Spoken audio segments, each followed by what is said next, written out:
Malcolm Tyler, 6'10 na big man. Kung si Malcolm Tyler papasok sa PBA, malaki agad ang impact niya dahil sa height niya na 6'10. Bihira yan sa local players. Ang pinaka-fit na team para sa kanya, in my opinion mga pare ko, is Barangay Ginebra San Miguel.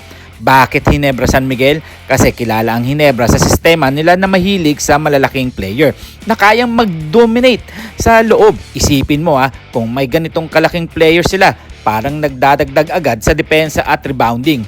Pero siyang maging parang anchor sa ilalim. Pang block, pang rebound, tapos easy point sa ilalim. Pero hindi lang sa Ginebra ang option. Pwede rin siya sa ibang teams na kulang sa legit na center. Like Blackwater Bossing. Usually naghahanap ng go-to big man. Northport Batang Pier, kulang naman pero interior defense mga parkoy. Sa kwento ni Malcolm, parang magiging hidden gem. Pag napunta sa tamang team, biglang aangat ang career niya kasi swak na swak siya sa role niya. Well, kayo, ano ang inyong masasabi dito kay Malcolm Tyler? Batang-bata at laking Canada, malaki maitutulong nito kung saang team man siya mapapasok. Well, pag-usapan natin itong gilas na player na si Sean Alter na naglalaro sa UP Diliman. Na si Sean Alter ay naman ibang usapan. Hindi siya kilala sa sobrang tangkad.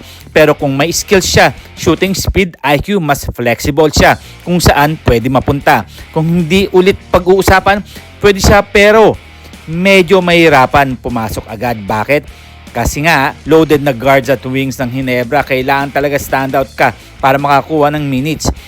Mas realistic na landing spot niya. Phoenix Super LPG Fuel Master nagbibigay chance sa young players. Terra Firma Jeep, mas open sa development talent. Rain or Shine, Elasto Painters, kilala sa paghubog ng mga players. Kung ikukwento ko si Sean parang underdog story, hindi agad mapapansin pero nabigyan ng chance, doon siya mag-i-improve at magpapakita ng laro. Well mga parkoy, final take ko parang kwento ko lang to. Si Malcolm Tyler, parang player na pagdating pa lang sa may presence na agad. Tipong kahit di pa sikat, ramdam mo na sa loob. Kaya bigay siya sa team na gustong lumakas agad sa ilalim like Ginebra. Si Sean Alter naman, journey type, hindi agad superstars.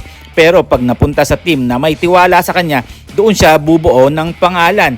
Well, itong dalawang player na to, ni si Sean Alter nga, pati na rin si Malcolm Tyler, malaking impacto once na nakapasok nga ito sa loob ng PBA o sa mga bawat team na nangangailangan sa mga posisyon nila. Like Ginebra, Phoenix, Rain or Shine, etc. Maraming team dyan na pwedeng makakuha dito sa player na to.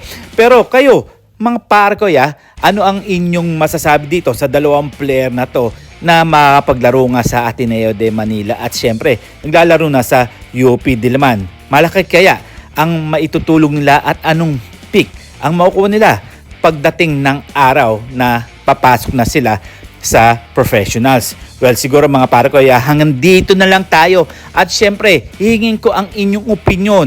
Ano ang inyong masasabi dito sa dalawang player na to na nagtataasan? And this is Tondo Boy Vlogs. I'm out. God bless you all.